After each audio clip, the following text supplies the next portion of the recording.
बचना सीता गुरुआ जय चौदम का करे आस निरासी नानक योगिता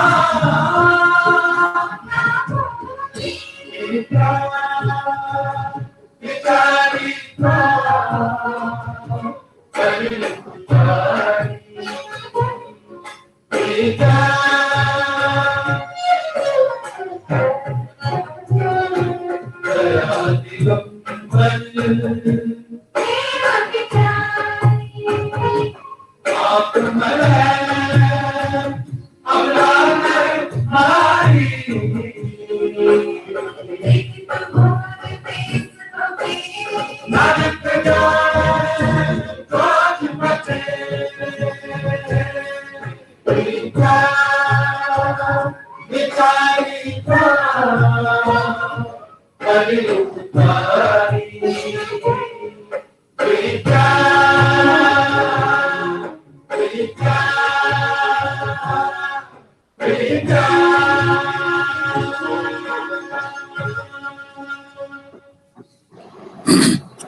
ਧੰਨਵਾਦ। ਮੈਂ ਆਪਣੇ dean academic affair professor Amritpal ਨੂੰ ਰਿਕੁਐਸਟ ਕਰਦਾ ਕਿ ਉਹ ਪ੍ਰੋਫੈਸਰ ਸੁੱਚਾ ਸਿੰਘ ਗਿੱਲ ਦਾ ਫੁੱਲਾਂ ਨਾਲ ਸਵਾਗਤ ਕਰਨ।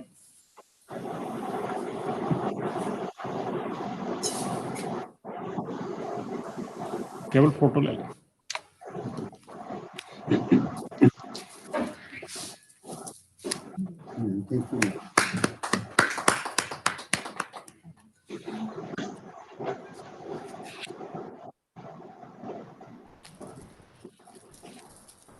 ਹੁਣ ਮੇਰੀ ਬੇਨਤੀ ਹੈ dean academic affairs professor Amritpal ਕਿ ਉਹ ਪ੍ਰੋਫੈਸਰ ਗਿੱਲ ਸਾਹਿਬ ਦਾ ਰਸਮੀ ਜਿਹੜਾ ਸਵਾਗਤ ਕਰਨ।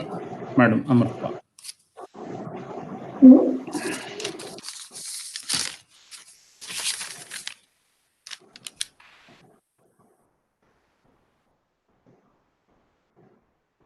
ਆਜ਼ਾਦੀ ਦੇ 75 ਸਾਲਾਂ ਦਾ ਮਹੋਤਸਵ, 75 ਹਫ਼ਤਿਆਂ, 75 ਇਤਿਹਾਸਕ ਸਥਾਨਾਂ ਤੇ ਇਸ ਵਿੱਚ ਜੁੜੀਆਂ ਹੋਈਆਂ ਵਿਦਿਅਕ ਸੰਸਥਾਵਾਂ ਯੂਨੀਵਰਸਿਟੀ ਐਕਟੀਵਿਟੀਜ਼ ਦੇ ਰੂਪ ਵਿੱਚ ਵੱਖ-ਵੱਖ ਸੋਸ਼ਲ ਸੰਸਥਾਵਾਂ ਦੇ ਦੁਆਰਾ, ਸੋਸ਼ਲ ਮੀਡੀਆ ਦੇ ਦੁਆਰਾ ਤੁਹਾਡੇ ਸਾਹਮਣੇ ਰੂਬਰੂ ਹੋਏਗਾ। ਜਦੋਂ ਇੰਨੀ ਵਿਸ਼ਾਲ ਪੱਧਰ 'ਤੇ ਪ੍ਰੋਗਰਾਮ ਕੀਤੇ ਜਾਂਦੇ ਹਨ ਤਾਂ ਜਿਸ ਵਿੱਚ ਸਾਡੀ ਸਮੁੱਚੀ ਆਜ਼ਾਦੀ ਦੀ ਜਿਹੜੀ ਸਟਰਗਲ ਹੈ, ਆਜ਼ਾਦੀ ਦਾ ਜਿਹੜਾ ਇਤਿਹਾਸ ਹੈ, ਉਸ ਸੰਬੰਧੀ ਜਾਣੂ ਕਰਵਾਇਆ ਜਾਣਾ ਹੈ।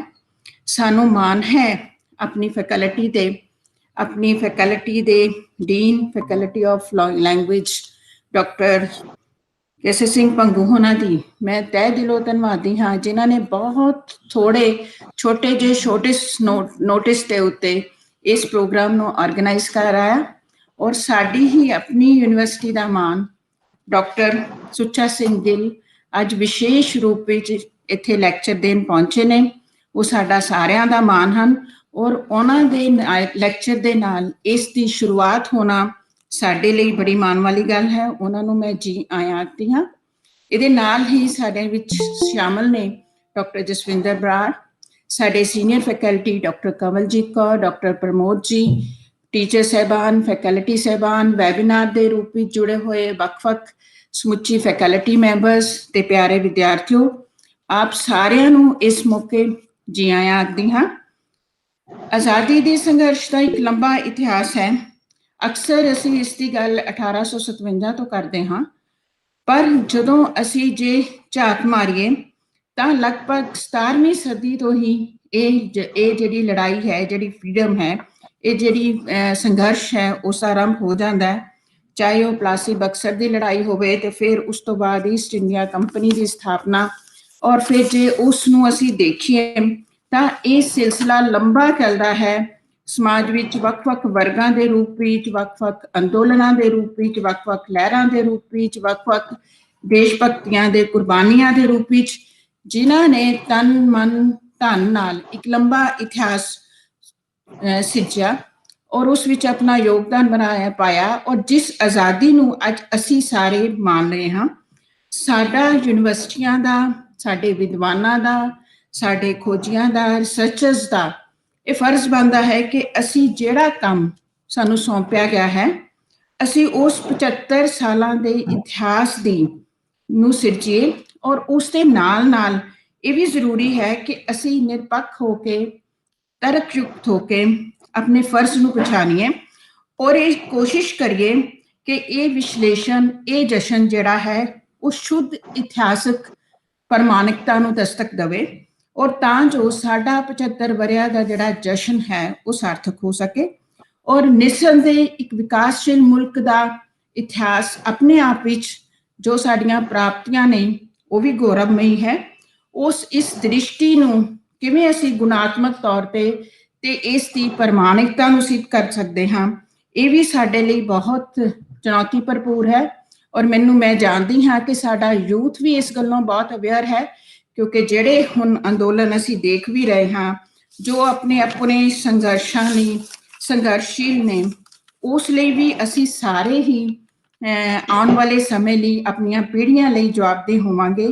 ਪਰ ਸਾਨੂੰ ਆਪਣੇ ਇਤਿਹਾਸ ਨੂੰ ਨਵੇਂ ਸਿਰਿਓਂ ਪਰਿਭਾਸ਼ਿਤ ਕਰਨਾ ਹੋਵੇਗਾ, ਨਿਰਪੱਖ ਹੋਣਾ ਪਏਗਾ ਤੇ ਉਸ ਦੀ ਪ੍ਰਮਾਣਿਕਤਾ ਨੂੰ ਸਿੱਧ ਵੀ ਕਰਨਾ ਹੋਵੇਗਾ। ਸੋ ਉਸ ਲਈ ਵਧੇਰੇ ਸਜਗਤਾ ਦੀ ਵੀ ਲੋੜ ਹੈ। ਔਰ ਮੈਨੂੰ ਪੂਰੀ ਉਮੀਦ ਹੈ ਕਿ ਡਾਕਟਰ ਗਿੱਲ ਤੋਂ ਆਰੰਭ ਹੋਇਆ ਇਹ ਸਫ਼ਰ ਜਿਹੜਾ ਹੈਗਾ ਸਾਨੂੰ ਇੱਕ ਨਵੀਂ ਦਿਸ਼ਾ, ਨਵੀਂ ਸੇਧ ਦੇਣ ਵਿੱਚ ਕਾਮਯਾਬ ਹੋਏਗਾ। ਮੇਰੀ ਇਹਨਾਂ ਨੂੰ ਧੰਨਵਾਦ ਵੀ ਕਰਨਾ ਚਾਹਾਂਗੀ ਤੇ ਇੱਕ ਵਾਰ ਫਿਰ ਜੀ ਆਇਆਂ ਉਹਨੂੰ ਕਹਾਂਗੀ। ਔਰ ਇੱਕ ਸ਼ੇਅਰ ਦੇ ਨਾਲ ਮੈਂ ਆਪਣੀ ਗੱਲ ਨੂੰ ਸਮਾਪਤ ਕਰਾਂਗੀ। ਚਮਨ में इखलाते रंगो बू से बात बनती है, क्योंकि डाइवर्सिटी है इंडिया ਦੇ ਵਿੱਚ। सो मेरा उस प्रथाई ही ये गल है कि चमन में इखलाते रंगो बू से बात बनती है, हम ही हम हैं तो क्या हम हैं, तुम ही तुम हो तो क्या तुम। ਇਹਨਾਂ ਕਹਿੰਦਿਆਂ ਆਪ ਸਭ ਤੋਂ ਇਜਾਜ਼ਤ ਚਾਹਾਂਗੀ। ਬਹੁਤ ਬਹੁਤ ਧੰਨਵਾਦ ਤੇ ਇੱਕ ਵਾਰ ਫਿਰ ਸਾਰਿਆਂ ਨੂੰ ਜੀ ਆਇਆਂ।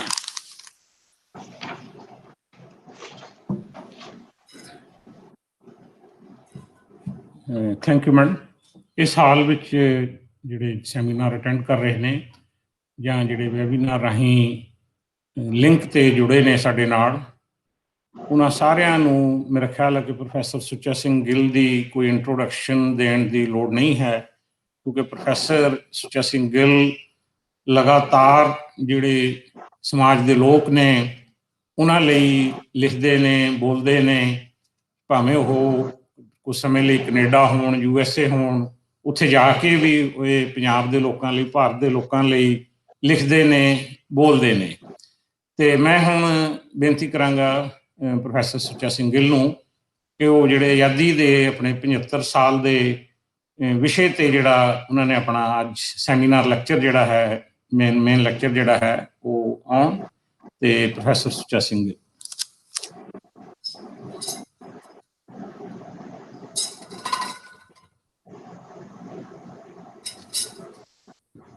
Doctor Amritpal Gaur, dean academic affair Punjabi university, doctor Kesar Singh Bhangu, dean social sciences, doctor Jaswinder Brar, doctor Pramod, doctor Kewal, इस हाल में अध्यापक विद्यार्थी साथियों, और ਜਿਹੜੇ ਲਿੰਕ ਤੇ ਸਾਡੇ ਨਾਲ ਸਾਥੀ ਜੁੜੇ ਨੇ, ਤੁਹਾਨੂੰ ਸਾਰਿਆਂ ਨੂੰ ਮੇਰੇ ਵੱਲੋਂ good morning. Today we are going to talk about Bharat ਦੀ ਆਜ਼ਾਦੀ ਦਾ Amrit Mahotsav. This occasion is being celebrated the 75th year of India's independence, which technically will start from 15th August 2010. And I think this is a great occasion to examine what India has promised during the independence struggle, what actually we built over the period of time, and at what stage we are today in terms of protecting our values, which we promised at the time of independence and which we try to build after independence in terms of adopting our constitution in the light of struggle and debate which took place in the pre-independence period. So, as Dr. Amrut Kaur pointed out, that the freedom struggle actually starts with the first war of independence in 1857, where a large number of people throughout the country revolted against the British Company, East India Company, and a valiant battle was fought by all sections of population, irrespective of what you call region, religion, and of status. And we know that Rani Jhansi, who fought in this battle, she is a heroine of the women power which has emerged over the period of time. Now, after that, we find that Indian National Congress was established by A. Hume in 1881, and then this was followed by a process of preparing memorandums to the Britishers, because after First War of Independence in 1857, East India Company was replaced by the Crown's rule in India. So India directly came under the rule of the government, British government at that time. And then from petitions, the protest started. And after the petitions, when some of the demands were met and some were not met, the slowly and slowly Congress began to take the shape Indian National Congress, and the movement started. And some of the interesting books were written during this period of time. Dadabhai Naro's famous book, The Drain Theory, which he states that he points out that India's wealth was being transferred to Great Britain on a massive scale by the British rule. And he pointed out that wealth was being transferred not only in terms of surplus collection of revenue and payment of liabilities of the British officers who are serving in India, but also in terms of trade which was happening. Indian goods were being exported at a cheap rate, and imports from Great Britain was taking place at higher prices. So in terms of surplus balance of payment, large amount of wealth was being transferred from India to Great Britain. So then Gandhi arrives on the scene, and in 1920s we find that he starts what we call non-cooperation movement, where Khadi becomes very, very important. He says that the only way to fight mighty British Empire was to produce whatever we consume here. So charkha became the symbol and the way of fighting the Britishers. Before that, in 1915, we find that Ghadar Party, which was established in USA, San Francisco, under the leadership of Lala Hardyal and one of our valiant leaders from Punjab, Baba Son Singh Bhagna, that movement tried to overthrow the British rule by organizing the armed forces. So they tried to contact some of the soldiers who are posted, stationed in Firozpur, Meerut, and other places. But this movement could not do much, but it sounded a bugle that India wanted a freedom. And if Britisher did not give the freedom to Indians on their own, they will snatch that freedom over the period of time. Then the youth movement led by Bhagat Singh and his comrades, Bhagat Singh, Chandrasekhar Azad, and others, that started in 20s, and ultimately that led to the execution of Sardar Bhagat Singh at Lahore jail in 1931, probably in March 1931. And then Kisan Sabha movement takes a shape. Swami Shraddhanand, whose anniversary was being celebrated at Kisan Morcha at Singhu Border and other places, he established Kisan Sabha in 1936. and they fought for land to the tiller and organized peasants and made them as a part of a larger movement of the Congress party. Then the 1935 constitution was adopted and limited democracy was set up in the country. And at several places, the governments of the local people were established. In Punjab, United Punjab at that time, we find that the parties of peasants and landlords led by Chotu Ram and Sir Sikandar Hayat, Khizr Hayat, that established government of Unionist party. But in most of the parts of the country, the governments were established by Congress party. And Jawaharlal Nehru, during this period of time, also tried to organize peasants. Now, I want to narrate an interesting story about Jawaharlal Nehru. Jawaharlal Nehru was staying at his residence at Allahabad, which is known as a famous Bhavan, which has been donated to the country now.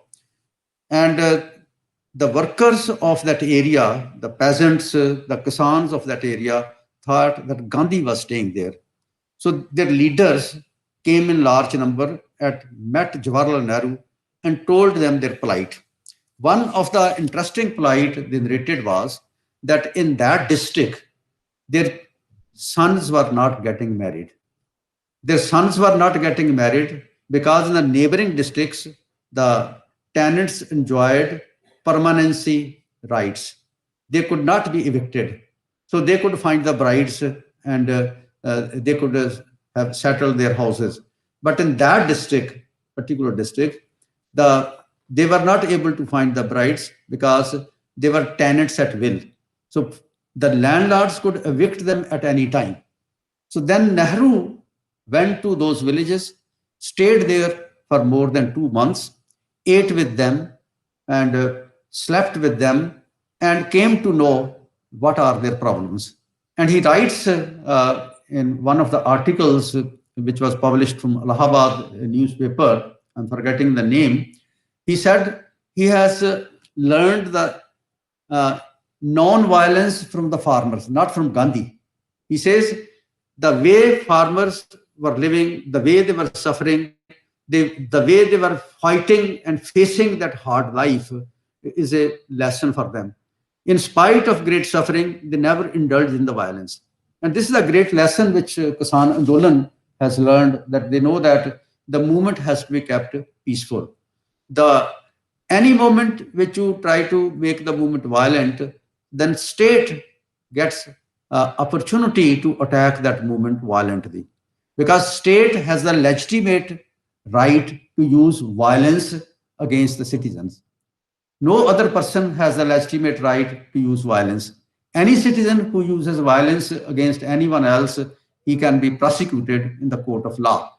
But if state uses violence using the pretext that some civil strife has taken place, situations getting unmanageable, they can legitimately use violence. So the lesson of non-violence which Nehru learned, of course, Gandhi was preaching. He says in his autobiography that he learned it largely from the peasants of Baloch districts. So this is something which is very important, that involvement of farmers. And farmers were promised by Congress leaders and other persons who were mobilizing farmers for independence of this country, that when India attains independence, they will be entitled to own their land, which became an important slogan, land to the tiller, that anyone who is tilling the land, he should be the owner of the land. So tenancy laws which were passed in the post-independence period, its foundation was laid in the earlier period. At the same time, in Bombay, at that time, Bombay was a state as well as the city. Now it's called Mumbai. In Mumbai, a strong trade union movement emerged. Ahmedabad also, and certain other places. At Amritsar, we got Swadeshi mills. Large part of India, textile industry came into existence. In Calcutta, the jute industry was established and working class started getting organized. That's why Trade Union Act 1926 is very important. And under that act, trade unions are formed in this country. So the workers were also taken into confidence by the leaders of freedom struggle that after independence, we will create an environment where there is no exploitation of the workers. They will get the fair wages. They will get good working conditions, which we call 8 hours per day, which they have changed over a period of time. I will talk about later on. So several things are promised to common persons. To common person, it was promised that you will be given freedom. Freedom of speech will be given. All kinds of civil liberties will be there in the country. And in the Lahore session of Congress in 1930, under the leadership of Jawaharlal Nehru, a resolution was passed that India wants complete freedom. It does not want a dominion status where the rule is mainly that of British and local people come to rule it. So therefore, the foundation of many things which came up in the post-independence period were laid in the pre-independence period. So it was a struggle. The independence struggle was struggle of leaders, largely from middle class, who were educated abroad. Gandhi, Nehru, all they were liars who were trained in Great Britain. They were supported by farmers' leaders. They were supported by the working class leaders. They were supported by other people who wanted some kind of preservation of culture and reality. They were against the exploitation of feudal landowners because land was in the hands of few people who were owning the land. There was no ceiling of land holding, and land was the property of the landlords. Most of them were the peasants, were the tenants of the big land owners who used to take 1/2 of the produce as a rent. Used to keep part of the rent with themselves and then given land revenue to the government, which was very important. And we know that in 1905-6, Pagdi Samal Jatta movement started in this region. Again, 3 laws, which 3 laws are now the matter of contention at Singhu and other borders, Tikri borders. At that time also 3 laws were important, and that movement also was organized for nearly 6 months period of time, where land from the upper Bari Dwab areas was going to be surrendered by those people who did not have their male hair. Women were not given the right to own land. Similarly, the Dalits were not allowed to own any land. So anyone who were not having a son here, their land was going to be transferred to the state government.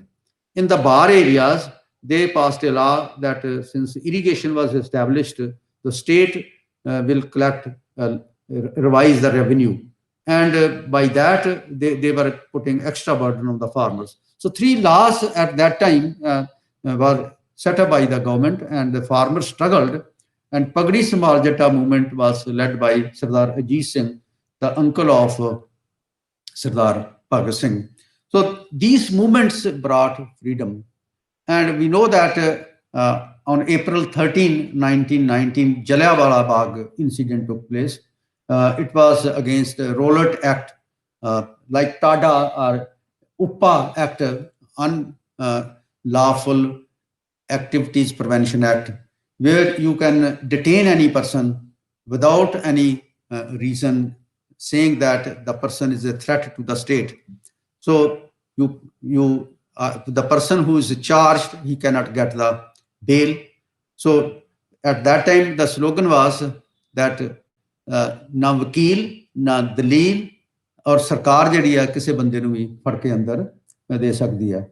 So people were protesting against the Rowlatt Act at Jallianwala Bagh, and Adwyer led a company of the Gorkhas, and there was one gate of that Bagh. He started firing and killed thousands of persons who were from all religion. They were Sikhs, they were Hindus, they were Muslims, and there were children also who were killed during this period of time.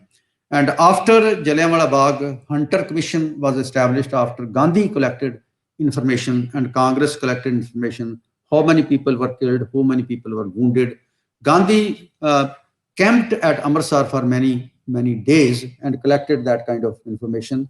On that basis, Hunter Commission was established by British government, and Adwyer was ultimately charged with some kind of things which were illegal. He has uh, uh, he has gone beyond his brief, gone beyond his power, and he was ultimately castigated by this commission. So what we know that the independence in this country, which was brought out, was because of various kinds of movements, largely led by Congress, but also by smaller parties. The movement for emancipation of Gurdwaras, 1920s, is an important milestone where peacefully Sikh community was struggling to emancipate their Gurdwaras from Mahants who were misusing the territory and the collection from there. So all these things which were happening over the period of time, the movements of the farmers, movements of the workers, movements of common citizen, a large number of people gave up their jobs, government jobs, and joined the freedom struggle. Many of them were killed. Many of them were put in the cellular jail in that area in the sea, surrounded by sea, Kalapani, which is called Andaman Nicobar area, and small cells, they were detained, and they suffered a large number of many of people, property was confiscated who are fighting for the freedom of this country. So we find there is a large list of people who sacrificed their lives. Those who sacrificed imprisonment, they faced imprisonment. Those who sacrificed their families, and those who lost their properties. All those people contributed to bring this freedom. And as a result of this, the larger movement promised the citizen of this country that you will be provided freedom when the Britishers go. In 1930s, particularly when the 1935 Act was enacted by the British Parliament and implemented in India, and limited self-rule was established in this country, it was becoming clear that British have to leave this country. So therefore, thinking started in this country that when India becomes free, and it was going to be free very soon, what kind of society we are going to have. And one of the area where three independent kinds of things happened was in the area of economy. Now, planning committee was set up under the chairmanship of Jawaharlal Nehru in 1937, and that committee gave ultimately report later on, because Nehru himself was arrested in the meantime when the Second World War started, and Quit India movement was there in the country. Then large number of industrialists gathered together, and they prepared a Bombay plan. And Bombay plan is available now, I think, on the internet. And in this, it was pointed out that after independence, India will have a mixed economy. Commanding heights of the economy will be in the public sector. Private sector was not large enough. It was not having enough resources. It thought that state should come forward and establish big plants to industrialize this country. So commanding heights were supposed to remain in the hands of the government. Public sector argument was very, very important. Later on, Shriman Rand brought out a Gandhian plan. It was all on the same line. And this kind of thinking was going on, that what kind of economy we are going to organize. It was also pointed out that RBI will be in the public sector. It will not be in the private sector. Imperial Bank was to be nationalized in 1950. It was nationalized. It was a private bank. Now we call it State Bank of India. So large number of things were being talked about in the pre-independence period. Then Congress Agrarian Reform Committee report of 1948 came up, where slogan of land to the tiller was given. and later on legislation was passed in this respect. And then along with this, several laws regulating the working conditions, minimum wages act were passed by the Congress government at that time. Now, with this background, I want to begin my lecture with some quotation from Jawaharlal Nehru's midnight speech of 1947, 14 August 1947. Nehru says, and he promises something, this is very important for younger generation to learn. And history is a very important thing, and we should not forget history. Nehru says, freedom and power brings responsibility. The responsibility rests on the assembly. Assembly means Constituent Assembly, a sovereign body representing the sovereign people of India. Before birth of freedom, we have endured all the pains of labor, and our hearts are heavy with memory of sorrow because of partition. He's referring to partition. Some of these pains continue even now.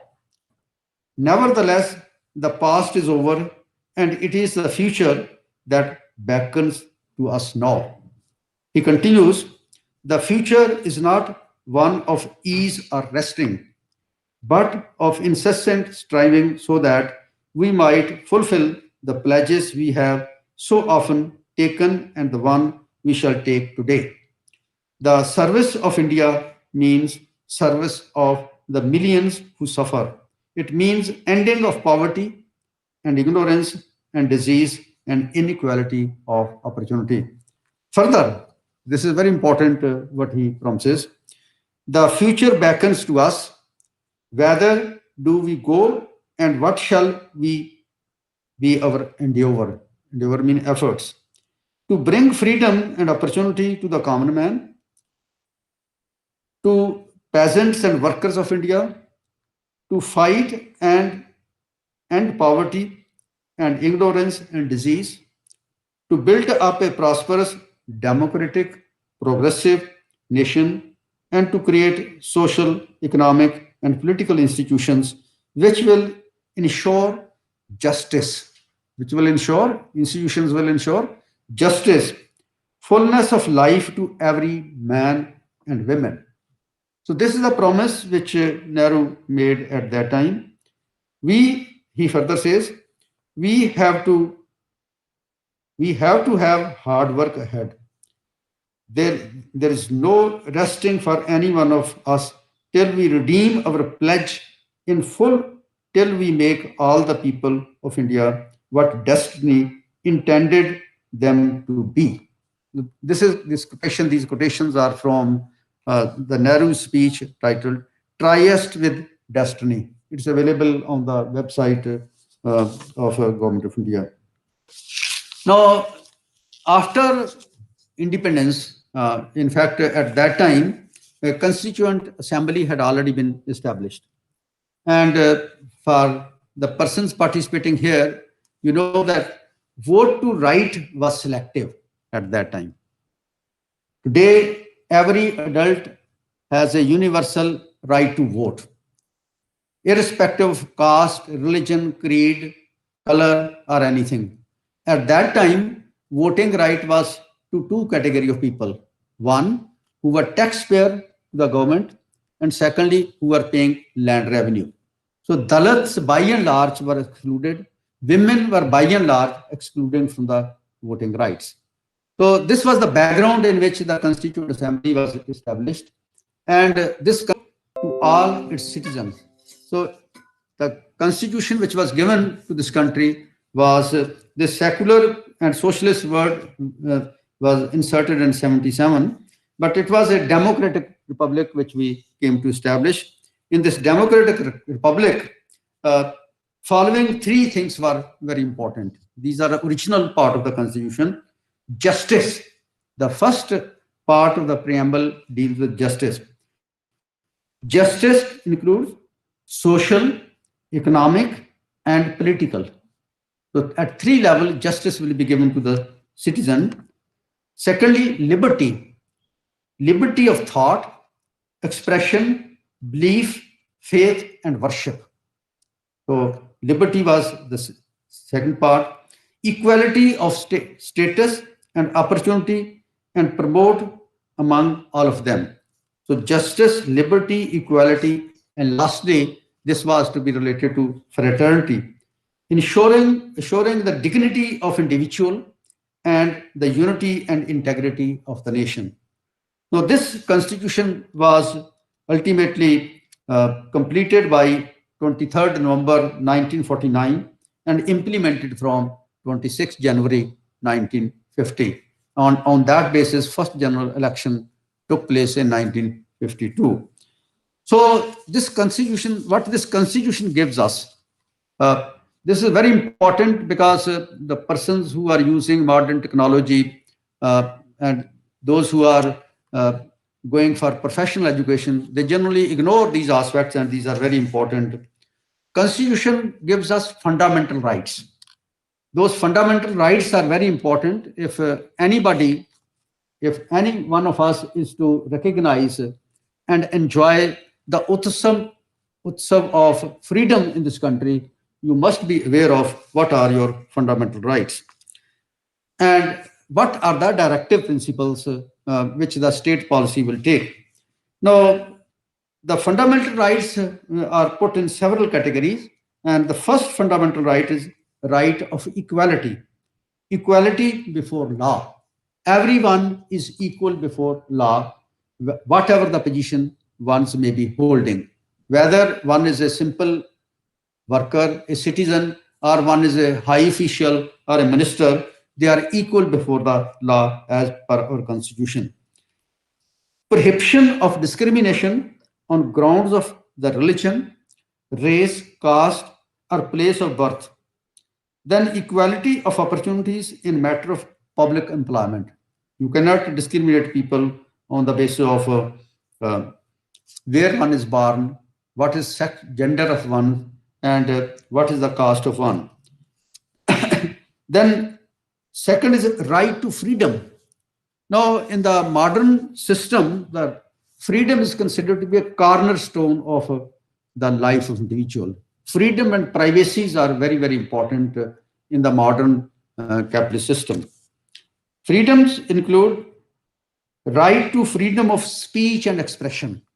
You can speak whatever you like, and you can express your thought by speech or in writing, or go to media to express your opinion. Then right to peaceful assembly without arms. Everyone has the right to assembly. If you have a grievances, you can get together and protest against that kind of injustice done to you. And if you are doing peacefully, you have the right to do so. Nobody can question it. Then you have a right to form associations and unions. Associations are generally in the middle class, bank employees association, teachers associations, and unions are formed by blue-collared workers. But now Kisans have formed their union, which are called Bharatiya Kisan unions, with the different leaders' name suffixed with that. Then we have a right to move freely throughout the territory of the country. You can go to any part of the country and visit that part. Nobody can stop you unless there's a case against you. Then right to reside and settle in any part of the country. Lastly, the freedom to practice any profession, to carry any occupation, trade, or business. So these are the things which Constitution provides us in terms of right to freedom. Then protection of life and personal liberty is a third major subhead under which fundamental rights are there. Then protection against arrest and detention, that nobody can be arbitrarily put under detention. These days, this is very important because several people are picked up from their houses without any reason, without registration of any case. This is wrong. But whenever any person is arrested or detained, He must be informed immediately what is the ground of arrest and shall not be denied the right to consult and to be defended by legal practitioner of his or her choice. So the police has to give you the information, and it provides the right to engage a advocate of your choice for defending your case. Then you have, if any person is arrested within 24 hours, that person has to be produced before the Ilaka magistrate. So police cannot detain anyone for many days and torture any people. Constitution prohibits it.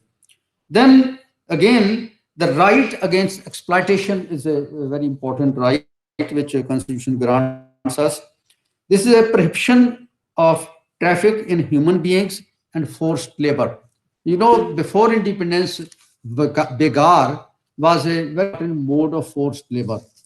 Anyone who was leasing in land of the landlord, he has to work on the farm of the landlord for a certain number of days. And landlord's work was to be done on priority basis. Begar was not only got by the landlords, it was also got by the government for digging of canals, building of roads. So this was banned by the constitution in terms of forced labor. Then prohibition of employment of children. You know, in this country, still many of us also in our houses employ small children who wash our houses, utensils, wash our clothes, and sometimes clean our houses. That's illegal. Anyone who is below the age of 14 cannot be employed. Child labor is prohibited by the constitution, and later on some law was also passed for that. Then there are cultural and educational rights. So the constitution, as Madam Amrut was saying, that this country is diverse in nature. We have many states, more than 26, 27 states we have, and most of states are on the basis of organized on the basis of language and culture. So language and culture becomes very, very important, and constitution provides us the right to freedom of religion. Then cultural and educational rights are given, where we find that everybody has the right to get education, get admission on the basis of merit. And then right of the minorities to establish and administer educational institutions. So minorities got specific rights. Then right to constitutional remedies, that if something wrong is done to you, then the constitution give you the right to go to the highest court of this country, Supreme Court, to remedy your grievances. So writ petition, which is filed in the High Court or which is ultimately filed in the Supreme Court, is a constitutional right of the citizen of this country. Along with this, there is a chapter on directive principles. Now, this chapter says that what kind of economy, society we are going to organize this country. Now, fundamental rights are enforceable by law. Directive principles are guide to policy. Now, the cornerstone of directive principles is that commanding heights will be kept in the public sector, which means public sector will be developed, employment will be protected and ensured, working hour will be ensured, minimum wages and salaries will be ensured. So that commanding height was to lead the economy. And then it was said that the development will take place with equitable distribution of income and wealth. So which means inequality in this country will not be promoted in any way. So this is a constitutional kind of directive which has been given in the directive principles. But since these principles cannot be enforced by law, government gets some freedom to deviate from this kind of things. Now, in order to give practical shape to the rights and rights of the people, freedoms of the people to be protected, some institutions were established. And those institutions substance to the democracy. And one of the important things which was done in the constitution was autonomy of judiciary. Now we know that there are three wings of the government. One is executive wing, where ministers are there, secretaries are there, who are responsible for day-to-day implementation of law and order and programs. Judiciary is supposed to dispense with justice. So judiciary is not under the thumb of the government. It is independent in a larger sense. Its autonomy is maintained. Now, judges cannot be transferred by the government. The transfer of judges is regulated by high courts and the Supreme Courts. So autonomy of the judiciary was established, and this is a British pattern. And many times judges give decisions which are against the government. Sometimes they give decisions in the favor of government. Many times they give judgments which are against the government. Now, in the recent agitation also, some of the leaders were freed by court on bail, where government wanted to detain them. So independence or autonomy of judiciary was a very important thing, and this was established in this country. Then autonomy of election commission, so that elections are fair and some kind of mischief is not done. So election commission was established in the country, and at state level also election commissions were set up. Then autonomy of RBI, Reserve Bank of India. The Reserve Bank of India, which was supposed to regulate the finances, the monetary system of the country, was supposed to regulate monetary policy. It was also made autonomous body. It was not under the control of the government. Of course, it has to coordinate with the government, but government could not give direction to the Reserve Bank. Then freedom of press and media. This is another thing which is very important, that media was made free. Newspapers in the British period were not free. And you know that the editor of the Tribune was imprisoned when he wrote an article against the editorials against the government. This year, when they brought out Sovinar's special pullout, they mentioned the name of that editor who was detained, and he was a very bold person who could write independently and report independently. He reported independently Jallianwala Bagh, he reported many other things independently, and government was not happy. So he was imprisoned. But now the editors cannot be imprisoned because of their writing. They cannot be asked to give the source of their information. Many times press gives information which is not to the liking of the government. Government has kept that information as a guided secret. So journalists can make that information public, and government or police cannot force them to inform them from where they have got the information. That's why the press card is very, very important, and you can go anywhere and investigate the things. So freedom of press, that's why press is called the fourth estate. It's a different question that the press freedom has collapsed over the period of time, and people generally talk about goody media.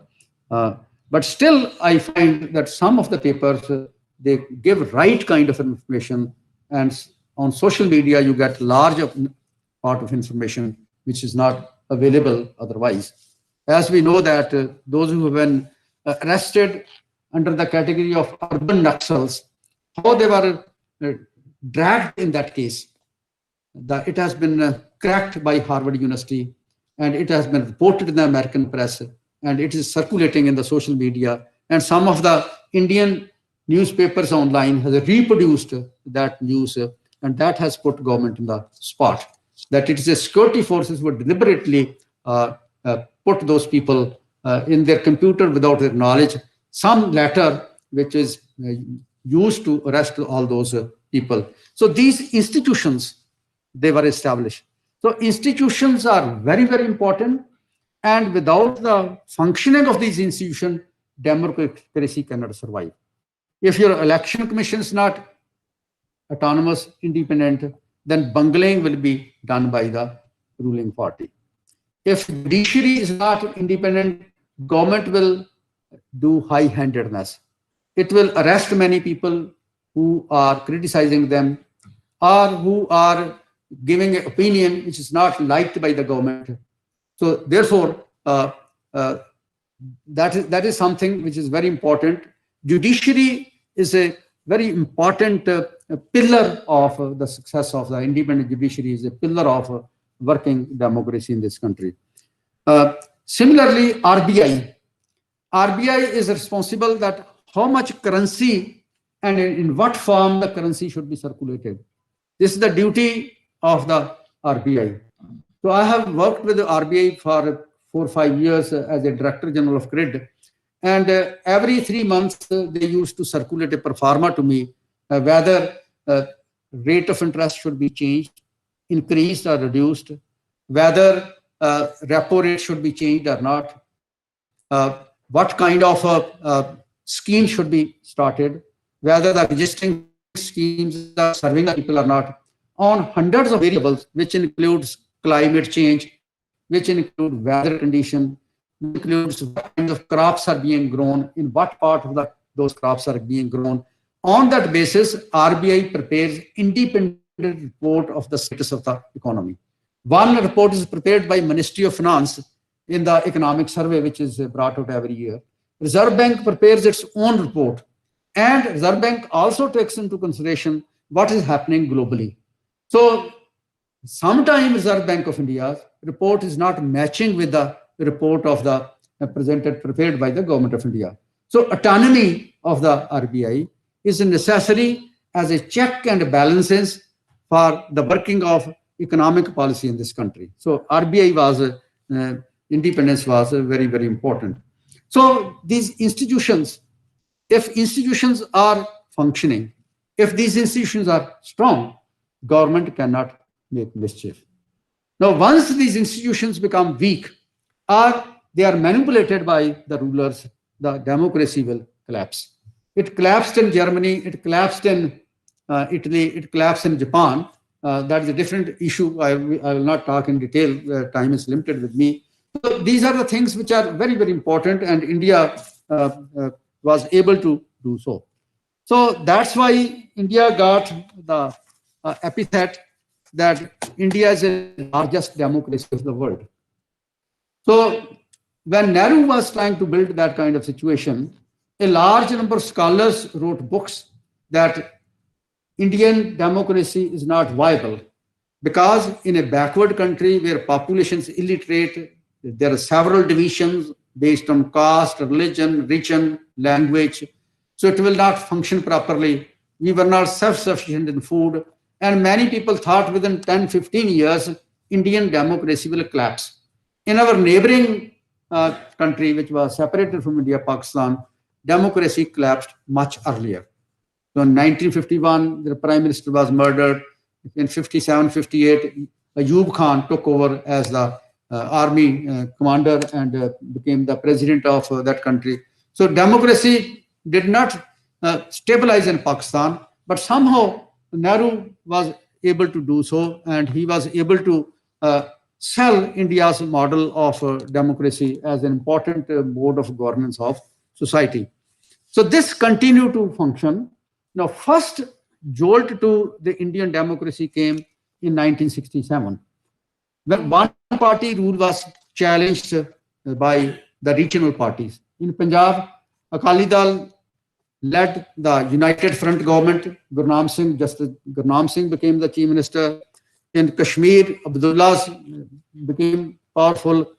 In Haryana, also opposition governments came into existence. In West Bengal and other places, United Front governments came into existence. Kerala and other places. At several places, opposition governments came into existence, and the central government rule was left to few states. And therefore, the central government became scary, and it started passing certain laws to put hold over the system. But it was not able to do so. Then 71 war took place with Pakistan, and Bangladesh came into existence. Indira Gandhi became very powerful in 72 elections. She got 2/3 majority. And in this, she started centralizing the process. Earlier, banks were nationalized. They were in tune with the directive principles. But this time, she shifted education from state list to the concurrent list. Education was earlier the state subject. What kind of university, what kind of laws, bylaws are to frame. It was our state affair. When 76, sorry, it was shifted to concurrent list. So then a major threat to the workings of the democracy came in June 75 when she imposed national emergency. And she detained nearly 1 lakh persons in the jail without any trial. So two of my teachers, colleagues, teachers, I was working in the university at that time, they were arrested, and two non-teaching employees, they were arrested. I did not go with the delegation where they arrested them. Case was also registered against me under DIR, Defense of India rule, and our teacher remained in the jail for 2-3 months. And then I also got a bail through Sardar Bhagwan Singh, who advocate, very important advocate, who was father of Sidhu, who is situated at Amritsar now these days. Now, 1 lakh people were jailed without any fault of their own. The only fault they had, that they were demanding that Indira Gandhi should resign as a prime minister because her election was unseated by Allahabad High Court. So JP Narayan, who was leading that agitation, he was also arrested, and he became very ill in the jail. He was kept in the PGI on dialysis, and after the emergency was lifted, he was able to help in formation of Janata Party, but he died very soon. So that was a first kind of thing, a great setback which took place. But with the formation of Janata government, they passed a law that no prime minister without the resolution of the cabinet impose emergency in the country. Because prime minister wrote a letter, and Fakhruddin Ali Ahmad, who was a president of India, at midnight signed that letter, and emergency was imposed and people were put behind the bars. So after the formation of Janata Party, civil rights movements became very, very important. So then again, after 80 election, Indira Gandhi came to power, and then era of many bad laws started. Tada was an act where if you are charged with some violation, it's your duty to prove that you are innocent. Earlier in the jurisprudence, if a charge is put against you by someone, it's a duty of the person who puts the charge to prove that charge. Now, a reversal was done in this act. So this was passed, and this was passed in the light of agitation going in Punjab after 78. We know that Sikh agitation started. Then Operation Blue Star took place. Many people died. In the violence, many people died. Delhi riots, Bokaro, Kanpur, many Sikhs were murdered, butchered rather. So all these things were happening, and they are blot on the Indian democracy. Then we come to an era of liberalization. That stress was shifted from what we call a kind of bad laws. A liberal regimes started coming into being. Vishwanath Pratap Singh's government came into being in 88, and it was with the support of the opposition party. Then Chandrasekhar's government, the 1901 elections, minority government of Narasimha Rao, Manmohan Singh becomes the finance minister, new era of policy starts, and many things happen over the period of time. And then a new model of development came into existence. And this model violated thoroughly the directive principles.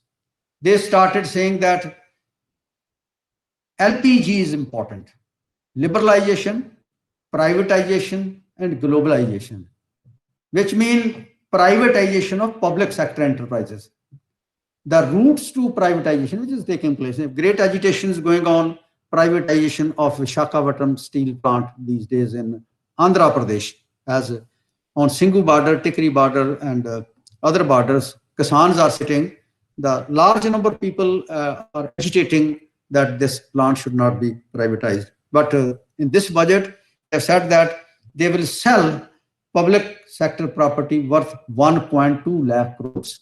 They are privatizing railway, they are privatizing airlines, they are privatizing oil companies, everything they want to sell. And they do not want to tax the rich people, particularly super rich, who have a large amount of wealth and income with them. So this kind of things has thoroughly violated that kind of things, and this is a very important thing. This brings me to a second part of my lecture, which I will like to sum up very soon. I don't want to take much of your time. Now, if we take a long view of 75 years, for economy, we take the view a little less than 75 years. We start with 50, 51 and come up to 1929, 20, because earlier 3-4 year data are not available and 2-year data gap is there. So what we have achieved in the economy, and which we can boast of. Talking positively, when Manmohan Singh relinquished his power in 2014, 2014, Indian economy became of $3 trillion size, very large economy, and it became the 5th largest economy of the world. In purchasing power parity, if we measure the value of the rupee in terms of what it can purchase in the international market, India became the 3rd largest economy in the world. It also crossed Japan. So $3 trillion economy is something which is very important. It is during this period of time, we shifted from the rank of least low income group of countries to low middle income group of countries. So our per capita income in dollar terms, which was roughly around or less than $100 in 1950-51, now it is above $1,500.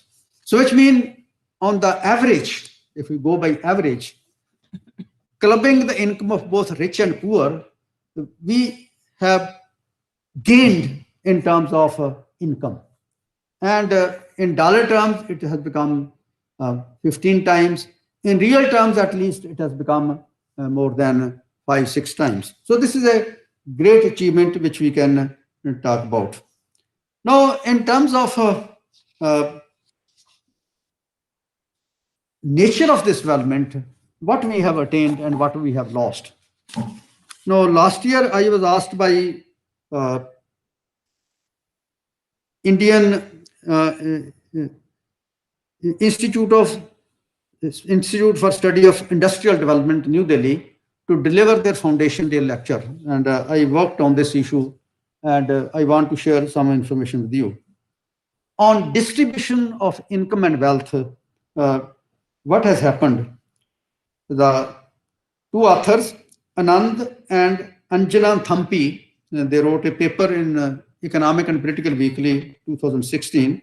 They brought out that trend in ownership of wealth during 1991 to 2010 reveals a greater concentration of wealth with the top 10% of the households, particularly after 2002.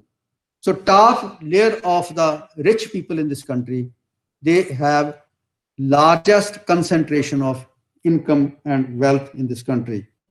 Now, another study by Oxfam brought out a report, and it stated that India's 1% richest population had captured 73% of the wealth created during last 1 year. So whatever wealth is being created, it is going in the hands of very few people. Now, there was a national commission on enterprises in unorganized sector. It brought out that 77% of India's population is poor and vulnerable, which means if one shock is there to the family, then they fall below the poverty line. So definition of vulnerable is whatever the definition of poverty line is there, if you add 20% to that, then you become from poor, you become vulnerable. So it brought out that 77% of India's population is poor and vulnerable, whereas 1% of population is controlling large amount of income. Then we divide Indian economy into organized sector and unorganized sector. What has happened after this period of time? Unorganized sector implies 93% of the workforce in this country. So many in the university also, from unorganized employment, organized employment, they have turned into unorganized employment. Teachers who are teaching on part-time basis, teachers who are teaching on lecture basis, teachers whose work, the employees whose work has been outsourced. All these have shifted from organized sector to unorganized sector. So unorganized sector employment constitute 93% of the workforce in this country. In 1991, their share in the national income was 63% or more. Now, what is the share of unorganized sector in the national income? It has fallen to 45% in 2017, from 63% to 45%. So they have suffered 18% decline. Agriculture comes in the unorganized sector. And the share of agriculture used to be 30% of the GDP in 91-92. It has come down to 15-16% of the GDP. So during this period of time, they have suffered a lot. Who has gained? They are gained by private corporate sector. Now, private corporate sector, which has a share of GDP 13% in 93-94, it increased to 36% in 2014-15. 14-15 its share increased to 36%. And the share of public sector, because of privatization, has declined from 24% to 19% by that period of time. Now, it's strange that the private corporate sector, which constitute less than 1% of the population, is controlling now about 40% of India's GDP. But this sector does not contribute proportionately either to income tax or to GST. So burden of tax collection falls on people like you and me and common people. Then second issue, which is very, very important, is related to gainful employment. Now, economy which used to generate employment when it used to grow. In 50s, at the rate at which population was growing, employment was also growing. Land under cultivation was rising. Intensity of cultivation was growing on from one crop to two crop. Area under irrigation expanded. So almost at the same rate, the population grew and the employment also grew at the same rate. Public sector also expanded on a massive scale. Several universities came up where quality of employment was very good. Several public sector plants came up where quality of employment was very good. Working hours were regulated. Women were getting maternity leaves. You were getting paid holidays. You were getting retirement benefits like provident fund and pensions, which were very good. And on that basis, the Tatas also started a very good quality of model of development. So the commanding heights were in the hand of the state and things were happening very well. Now, the latest data indicates that if development takes place, if economy grows at the rate of 8%, suppose, the employment growth per year is 0.04%. which means 8% growth in income give you less than 3.2% employment. And if growth rate is 5-6%, and this year it's a negative, then the expansion in employment will be far, far less, 0.2%. So we have entered into a phase which is called era of jobless growth. That income will grow, but jobs will not grow. This is happening not only in the unorganized sector, this is not only happening in the industrial sector, this is also happening in the service sector. That everywhere it is being said, downsize the number of employees. So pension budgets are falling, then the employees' budget is falling over the period of time. So youths are not able to get employment, and government does not have any plan that where the youth has to be deployed. No, you cannot send every young person abroad. No, even now there are traveling difficulties. Last year, those students who got admission in Canada, USA, they are being asked to attend classes from their home where they are located. They are not being allowed to travel. The employees in their own country which have become unemployed, they are being paid $1,000 or $2,000 to make up their living. Students are not being allowed to go. So therefore their PR or the green card, they will not be able to get. So increasingly governments are becoming globally nationalist. They want to protect their own citizens. So they will not like people from India and China go and settle there. So we have to find employment, but here employment is not available and government does not have any scheme to do so. One fact before I come to summing up, I want to share with you is that when inequality is coming up, poverty is rising, inequality is rising, unemployment is spreading, we have a large number of super rich in this country. And who are the super rich? Now, super rich are defined by, I have one report, Horan Global Rich List of India. This is prepared by University of California, Berkeley campus. It says that in India, the number of super rich who has asset above 1,000 crores. Super rich in India means person who has asset worth 1,000 crore and above. They have increased at the rate of 35% per year.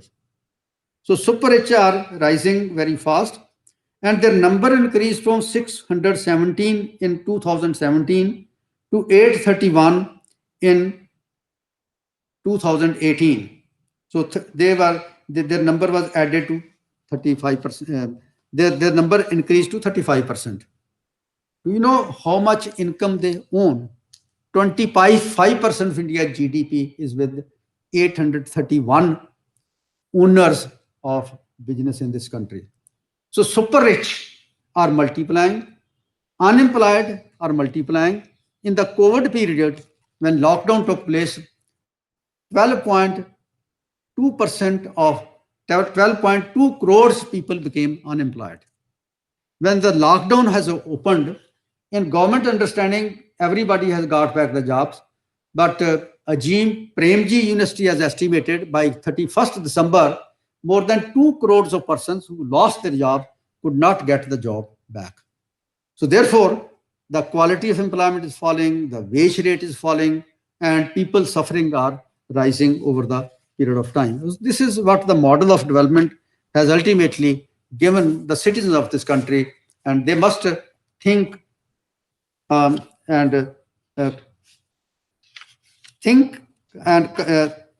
discuss with their colleagues that what kind of society they want and what kind of party they should be led by them.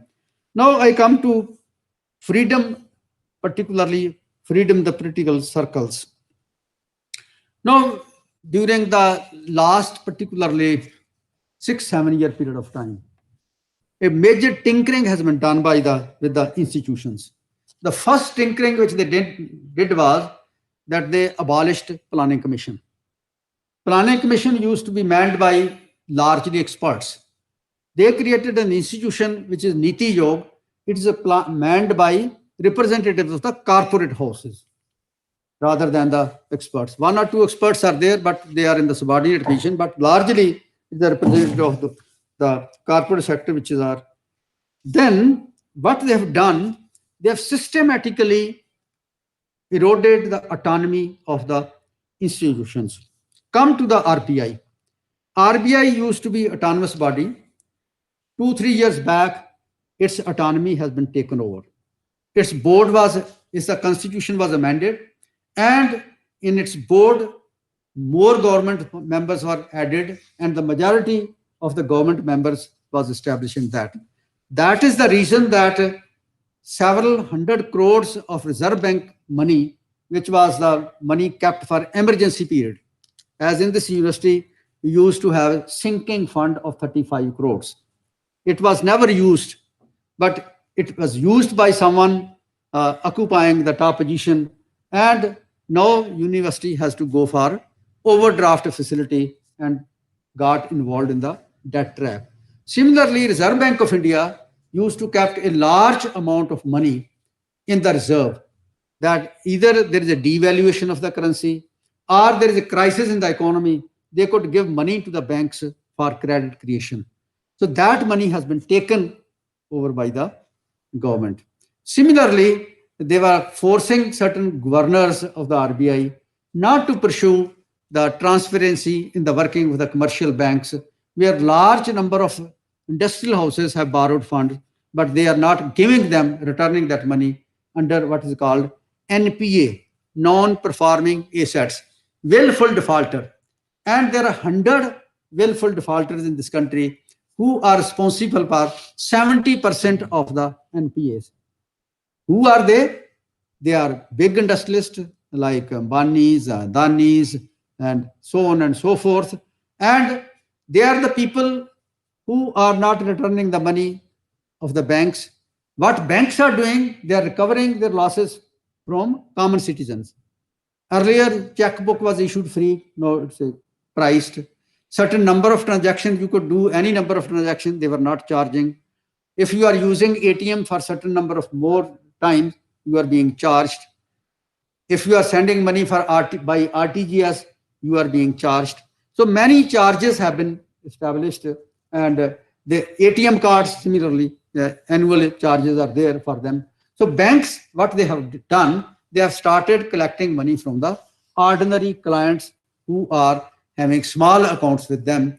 And then under demonetization scheme, they did not consult the RBI, and they introduced a kind of suffering. They could not collect any black money in this country, but large number of people died while standing in the queues, converting their old money, old currency with the new currency. So they have eroded the what you call autonomy of the RBI. Then what they have done with the judiciary, and this is a very important thing. Now, the last Chief Justice of India, he was framed of, and some employee put a charge against that Chief Justice. And then she was dismissed from service, her husband was dismissed from the service. And then Chief Justice headed committee gave a decision on the Babri Masjid case, which was not based on any evidence. And then he was cleared. And after he was cleared, it's a very important thing to note that both wife and husband were dismissed for charging that they were reinstated. Now look at what is happening, the manipulation of the judiciary. And then transfer of judges. If a High Court judge gives some kind of decision, he's transferred midnight. Supreme Court, the autonomy has been compromised over the period of time.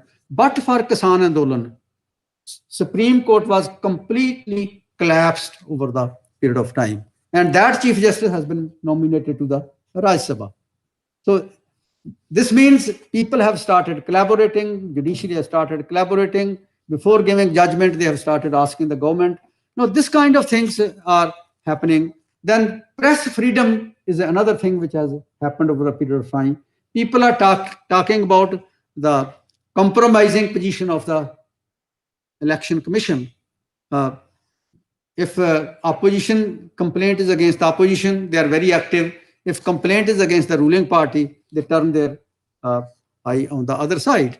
So position of election commission is compromised, position of Supreme Court is compromised, position of CBI is compromised.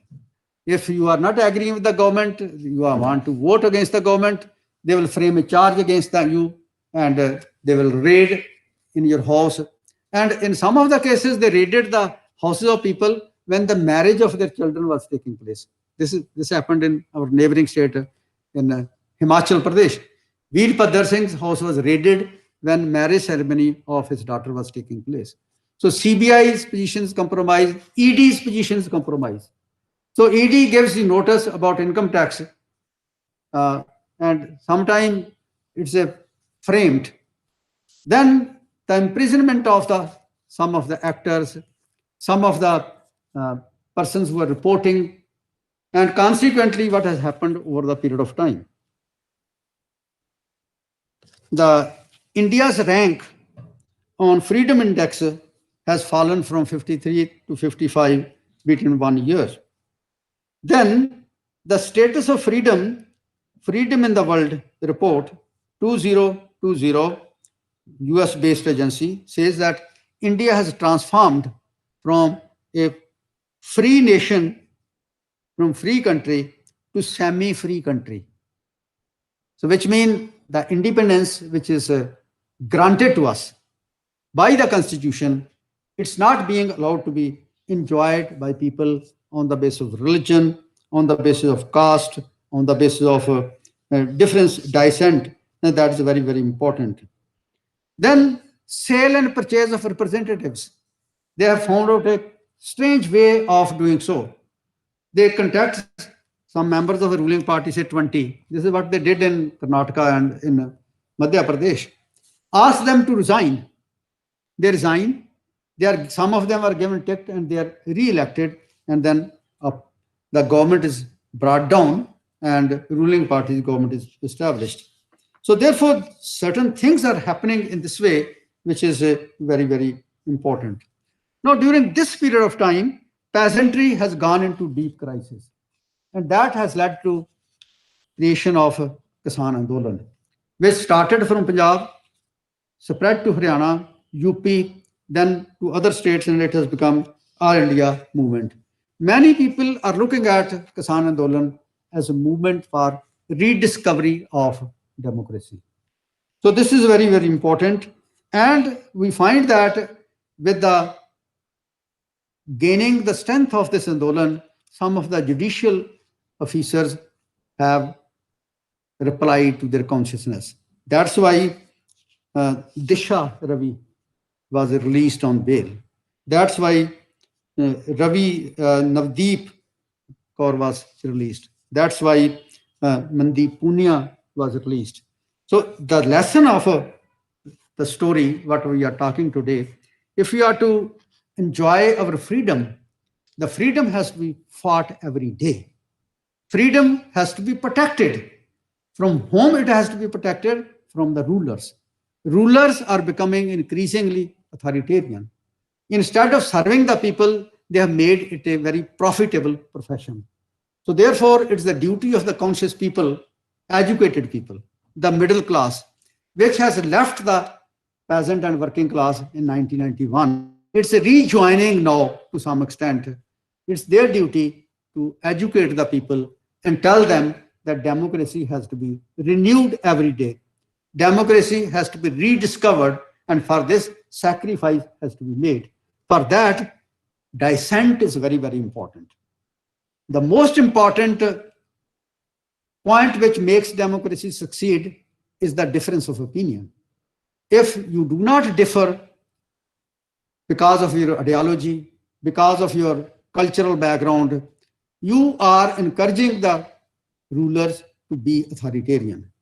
So therefore, difference of opinion is important not only to protect democracy, it is also important to protect and develop economic thoughts.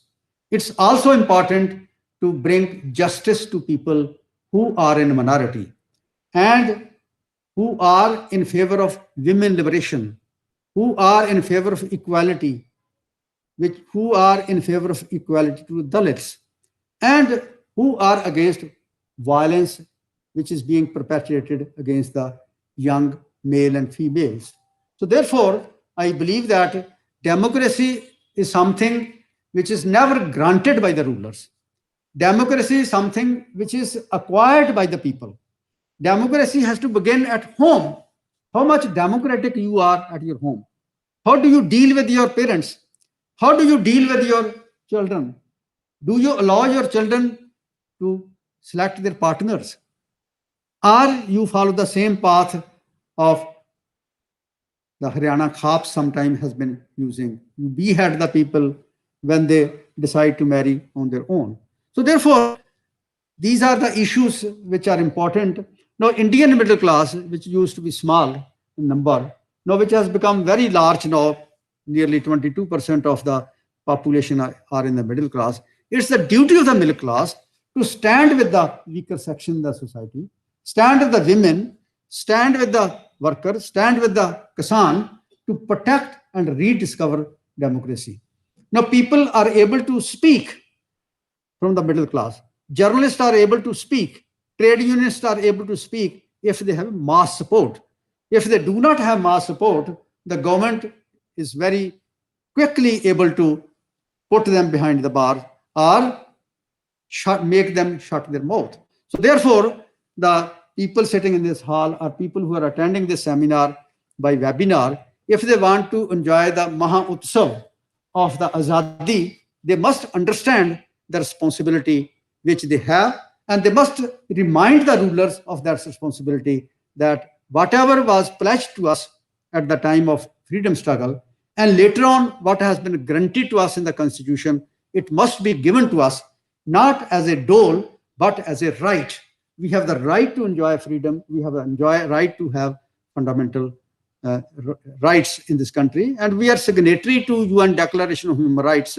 So therefore, it's our duty to protect our rights. It's our duty to protect the rights of similar people in other countries of the world. With these words, I would like to stop here. I'm extremely grateful to Punjabi University, Patiala, Professor Kesar Singh and Dean Academic Fair for inviting me to give this talk. If you have some question, I would like to answer them. Thank you.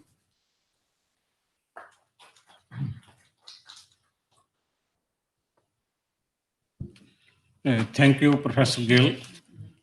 Professor Gill highlighted and pointed out the major factors leading to freedom struggle and our freedom. Professor Gill also elaborated the meaning of freedom to the common citizens of India, how democracy works, and many other things. Now, if there are any queries or questions, firstly from this hall, Professor Gill can answer, please.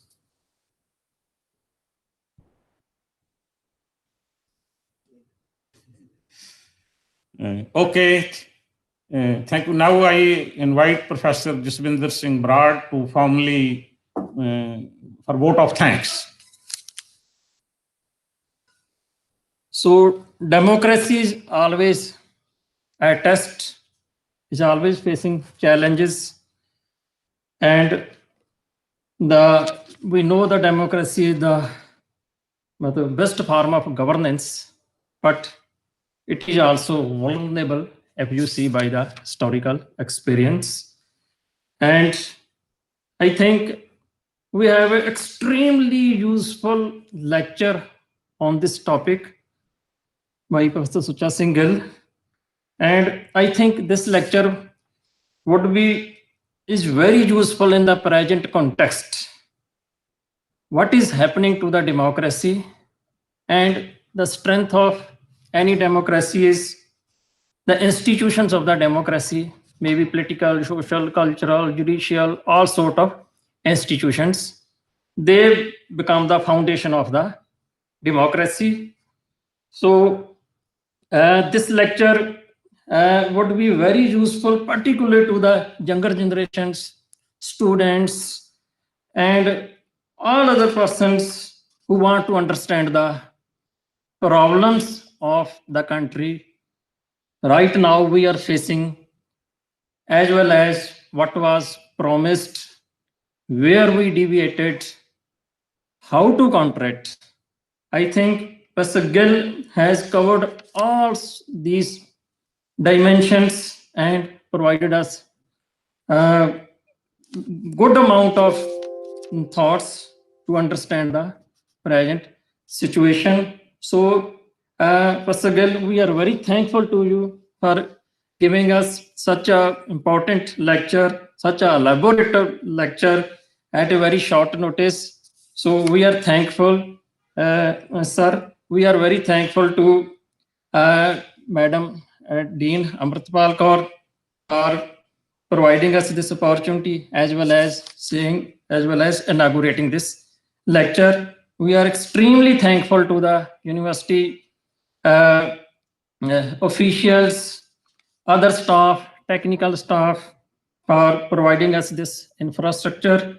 And we are extremely thankful to my colleagues, heads of the departments, deans, professors, Madam Mrs. Gill for giving sparing such time for us. And we are thankful to the research scholars, particularly I think from the Defense Study Department, as well as all my colleagues for sparing time for this. We are also thankful to the persons who are connected with us through this webinar. I think a bold and good start has been made in the series of these lectures. So, and with this, I thank to all the persons present here.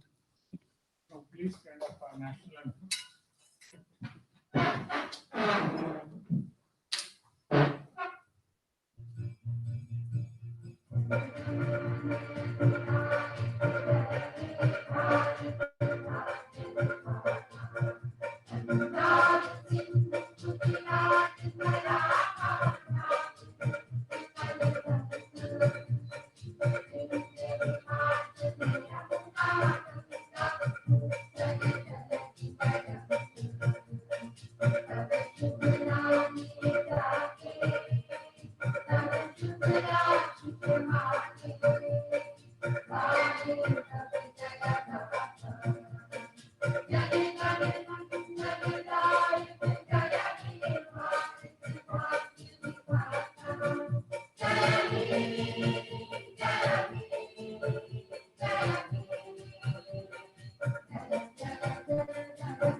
Thank you very much.